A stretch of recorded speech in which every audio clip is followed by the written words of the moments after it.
ಚಿಕ್ಕಬಳ್ಳಾಪುರ ನಗರದಲ್ಲಿ 135ನೇ ಅಂಬೇಡ್ಕರ್ ಜಯಂತಿ ಕಾರ್ಯಕ್ರಮದಲ್ಲಿ ಮಾತನಾಡಿದ ಶಿಡ್ಲಘಟ್ಟ ಶಾಸಕ ಮೇಲೂರು ರವಿಕುಮಾರ್ ಅವರು, ಸಂವಿಧಾನ ಶಿಲ್ಪಿ ಡಾಕ್ಟರ್ ಬಿಆರ್ ಅಂಬೇಡ್ಕರ್ ಅವರು ರಚಿಸಿದ ಸಂವಿಧಾನದ ಫಲವಾಗಿ ಪ್ರತಿಯೊಬ್ಬ ಪ್ರಜೆಗೂ ಹಕ್ಕುಗಳನ್ನು ಪಡೆಯಲು ಸಾಧ್ಯವಾಗಿದೆ.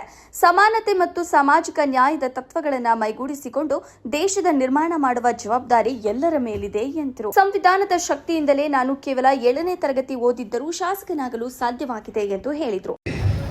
ಇವತ್ತು ನಮ್ಮ ದೇಶದ ಪ್ರಧಾನಮಂತ್ರಿಗಳು ನರೇಂದ್ರ ಮೋದಿಜಿಯವರು ಇದೇ ತಿಂಗಳು 26, 27, 28ನೇ ತಾರೀಕು ವಿಶೇಷ ಅಧಿವೇಶನ ನಡೆಸಲಿಕ್ಕೆ ಈಗಾಗಲೇ ಸಂಬಂಧಪಟ್ಟಂಥ ಎಲ್ಲ ಇಲಾಖೆಗೆ ಅವರು ಸೂಚನೆಯನ್ನು ಕೊಟ್ಟಿದ್ದಾರೆ.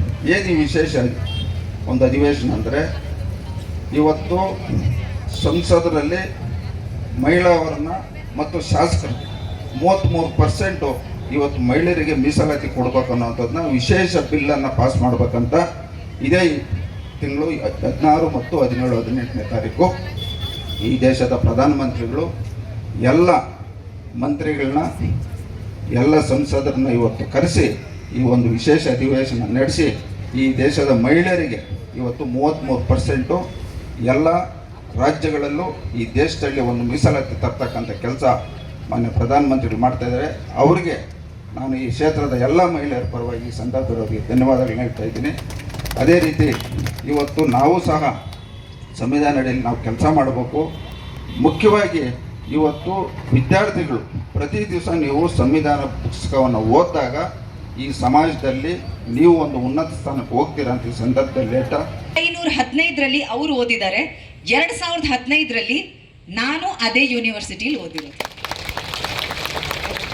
ಅವರ ಒಂದು ಮೂರ್ತಿಯನ್ನ ನಮ್ಮ ಗ್ರಂಥಾಲಯದಲ್ಲಿ, ಆ ಯೂನಿವರ್ಸಿಟಿ ಅದು ವಿಶ್ವದಲ್ಲೇ 7 ಅತಿ ಉತ್ತಮ ಯೂನಿವರ್ಸಿಟಿಗಳಲ್ಲಿ ಒಂದು, ಕೊಲಂಬಿಯಾ ಯೂನಿವರ್ಸಿಟಿ, ಹಾರ್ವರ್ಡ್ ಯೂನಿವರ್ಸಿಟಿ, ಇವೆಲ್ಲ ಆ ಕಾಲದಲ್ಲೇ ಅಂತಹ ಒಂದು ಯೂನಿವರ್ಸಿಟಿಯಲ್ಲಿ ವ್ಯಾಸಂಗ ಮಾಡಿದಂಥವರು ನಮ್ಮ ಅಂಬೇಡ್ಕರ್ ಅಲ್ವಾ.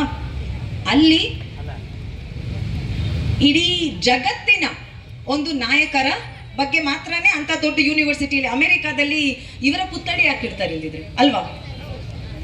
100 ಕೋಟಿ ಜನಗಳ ಜೀವನವನ್ನ ಬದಲಾಯಿಸಿದ್ದಾರೆ, ಅದಕ್ಕೆ ಅವರ ಪುತ್ಥಳಿಯನ್ನ ಅಲ್ಲಿಟ್ಟಿದ್ದಾರೆ.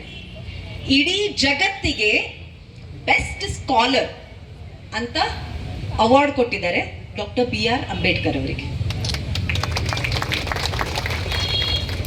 ಆದ್ರೆ ನಮ್ಮ ದೇಶದಲ್ಲಿ 1 ಲಕ್ಷ ಇವತ್ತು ನನ್ನ ಒಂದು ಸ್ಯಾಲ್ರಿ ಅಕೌಂಟಲ್ಲಿ ಕೊಡ್ತೀರಂತ ನಾವು ಈಗಾಗಲೇ ಘೋಷಣೆ ಮಾಡಿದ್ದೀವಿ. ಯಾವ ಶಾಲೆಯಲ್ಲಿ ಬರ್ತಕ್ಕಂಥ ಆ ಶಾಲೆಯಲ್ಲಿರ್ತಕ್ಕಂಥ ಶಿಕ್ಷಕರಿಗೂ ಸಹ ಇವತ್ತು 5 ಲಕ್ಷ ಗೌರವಧನ ಕೊಟ್ಟು ನಾವು ಯಾಕೆ ಈ ಒಂದು ಕಾರ್ಯಕ್ರಮ ಮಾಡ್ತಾಯಿದ್ದೀವಿ ಅಂದರೆ, ಗ್ರಾಮೀಣ ಭಾಗದಲ್ಲಿ ಇವತ್ತು ಆರ್ಥಿಕವಾಗಿ ಭಾಳಷ್ಟು ಹಿಂದುಳಿದಿರೋದನ್ನು ಗಮನದಲ್ಲಿಟ್ಕೊಂಡು ಮುಂದೆ ಅವ್ರಿಗೆ ಉನ್ನತ ಶಿಕ್ಷಣಕ್ಕೆ ಅನುಕೂಲ ಆಗಲಿ ಅನ್ನೋ ನಿಟ್ಟಿನಲ್ಲಿ ನಾವು ಇವತ್ತು ಈ ಕಾರ್ಯಕ್ರಮ ಮಾಡಿದ್ದೀವಿ.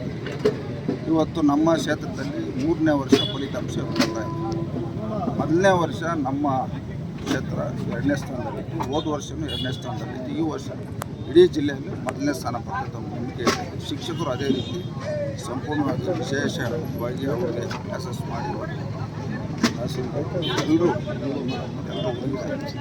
ಮಕ್ಕಳು ಈಗ ಇಡೀ ಜಿಲ್ಲೆಯಲ್ಲಿ ನಮ್ಮ ಕ್ಷೇತ್ರ ಸಹ ಅತಿ ಹೆಚ್ಚಿನ ಇವತ್ತು SSLC ಫಲಿತಾಂಶ ಬರ್ತಾ ಇದ್ದು ನಂಬಿಕೆ ಇದೆ. ಮುಂದೆ ಕ್ಷೇತ್ರ ಒಳ್ಳೆಯದಾಗಲಿ. ಈ ಸಂದರ್ಭದಲ್ಲಿ ಕ್ಷೇತ್ರಾಭಿವೃದ್ಧಿ ಅನುದಾನದಡಿ 18 ವಿಶೇಷ ಚೇತನರಿಗೆ 3 ಚಕ್ರದ ವಾಹನ ವಿತರಣೆ ಮಾಡಲಾಗಿದ್ದು, ಗ್ರಾಮೀಣ ವಿದ್ಯಾರ್ಥಿಗಳಿಗೆ ಪ್ರೋತ್ಸಾಹಧನ ಹಾಗೂ ಹೆಚ್ಚು ಅಂಕ ಗಳಿಸಿದ ವಿದ್ಯಾರ್ಥಿಗಳಿಗೆ ನಗದು ಬಹುಮಾನ ನೀಡಲಾಗುತ್ತದೆ ಎಂದು ಹೇಳಿದರು.